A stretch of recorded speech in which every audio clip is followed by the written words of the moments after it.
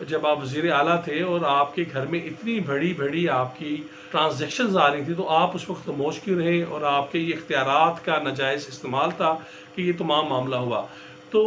ذرائع کا یہ بتانا ہے کہ شہباز شریف نے اس پہ انہیں اپنا تمام جوابات دیے، نہ صرف جوابات دیے بلکہ انہیں آج مزید 25 کے قریب کویسچنز پوچھے گئے، اور جس کے شہباز شریف نے ہر سوال کا جواب بھی دیا۔ اور جب انہوں نے کہا کہ آپ ہمیں اس کی ریٹرن دیں، تو ذرائع کا یہ بتانا ہے، جو بڑی بات ہے، کہ شہباز شریف نے اس وقت انہوں نے کہا کہ آپ ٹھیک ہے، آپ اس طرح کریں کہ آپ مجھے اس کا ریٹرن شیپ میں آپ مجھے کویسچن دے دیں، اور میں آپ کو اس کے بعد آپ کو اس کے تمام اپنے لیگل ایڈوائزر کے ساتھ مشاورت کے بعد میں آپ کو ریٹرن شیپ میں وہ دے دوں گا۔ لیکن جب ان سے یہ پوچھا گیا کہ جناب آپ کی تو جو شوگر ملز میں تھی، اس کے اندر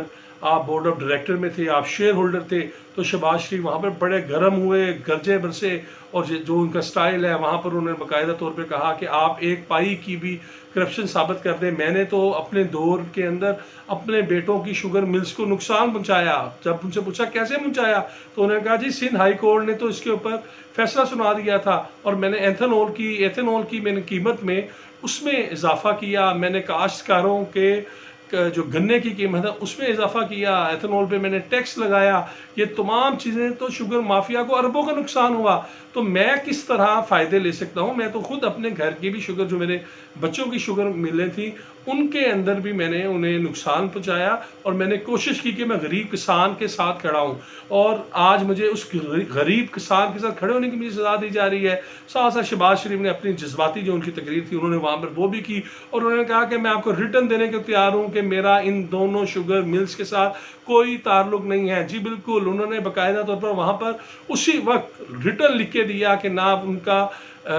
عزیزیہ کے ساتھ کوئی تعلق ہے، اور نہ ہی ان کا رمضان شوگر ملز کے ساتھ کوئی تعلق ہے، اور نہ اس کے کوئی شیئر ہولڈر ہے، نہ ہی ڈائریکٹر ہے۔ انہوں نے اس حوالے سے باقاعدہ طور پر جو سوالات ہیں اس پہ بتایا، اور انہوں نے یہاں تک بھی بتایا کہ آج جس کیس میں آپ مجھے بلا رہے ہیں، یہ تو 2018 کا شروع ہو چکا ہے۔ 2018 میں نیب نے اس کے اوپر باقاعدہ طور پر انہوں نے اپنی انویسٹیگیشن کی، اور کچھ بھی نہیں نکلا۔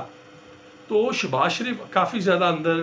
گرجے برسے بھی، اور انہوں نے کہا کہ اگر ایک جو شخص جو دن رات پنجاب کی خدمت کرتا رہا، جس نے اپنا سونا جاگنا سب ترک کر دیا صرف اس لیے کہ عوام کو وہ ریلیف دے سکے، عوام کے مشکلات کو حل کر سکے، آج اگر آپ اسے اس طرح پولیٹیکل اسے وکٹمائز کریں گے تو یہ کوئی اچھا شیوا نہیں ہے۔ مجھے سب پتہ ہے کہ مجھے کیوں یہاں پر بلایا جا رہا ہے، سیاسی جو ہے ایک چال کھیلی جا رہی ہے۔ مجھے لاہور ہائی کورٹ نے ابھی جو فل بینچ نے بھی میرا حق میں جو فیصلہ دیا، اور میں ضمانت میں جس پہ رہا ہوا ہوں، اس میں بھی بادل نظر میں یہ ثابت ہوا کہ میرے پہ کوئی جو الزامات ہیں وہ سب ان کے کوئی شواہد نہیں ہے۔ تو شہباز شریف نے اپنے جو سوالات تھے وہ ہماری جو ذرائع کے مطابق ان جواب کے جوابات دیے، وہ کہ ابھی کچھ حلقوں میں یہ چلایا جا رہا ہے کہ شہباز شریف نے کوئی جواب نہیں دیا، لیکن ہم آپ کو بڑی ایتھینٹک یہ خبر دے رہے ہیں کہ شہباز شریف نے نہ صرف سوالات کے جوابات دیے بلکہ انہوں نے ایف آئی اے حکام کھڑی کھڑی سنائی۔ انہوں نے کہا کہ اگر اس طرح عوام کی خدمت کرنے کے اوپر اگر میرے پہ اس طرح کے مجھ پہ الزامات لگنے ہیں، مضحکہ خیز الزامات لگنے ہیں، جھوٹے الزامات لگنے ہیں، تو پھر کل کو آنے والے وقت میں کوئی بھی پنجاب میں کوئی خدمت نہیں کرے گا، کوئی بھی عوام کا دکھ درد نہیں دیکھے گا۔ اور اگر اسی طرح جھوٹے الزامات لگتے رہیں گے سیاسی مخالفین کو دبانے کے لیے، بجٹ کو پاس کرانے کے لیے، تو پھر کوئی بھی پنجاب کی، پاکستان کی خدمت نہیں کرے گا۔ تو ناظرین، یہ تو تھی آج کی اندر کی حال حوال، شہباز شریف جو گرجے برسے۔ اب یہ دیکھنا ہے کہ حمزہ شہباز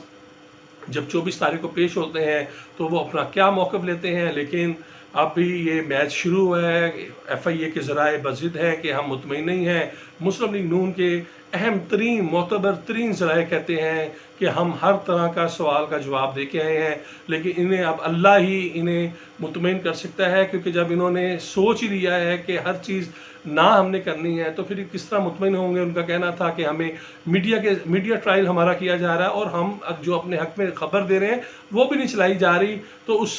سے آپ اندازہ لگا سکتے ہیں کہ پولیٹیکل وکٹمائزیشن کی کتنی بدترین لہر ہمارے خلاف چل رہی ہے۔ اب تک کے لیے اتنا ہی۔ آپ ان مزید خبروں کے لیے اور انالیسس کے ساتھ ہمارے ساتھ جڑے رہیں، اور میں امید کرتا ہوں کہ آپ عاصم نصیر آفیشیل کو لائک بھی کریں گے، سبسکرائب بھی کریں گے۔ بہت شکریہ۔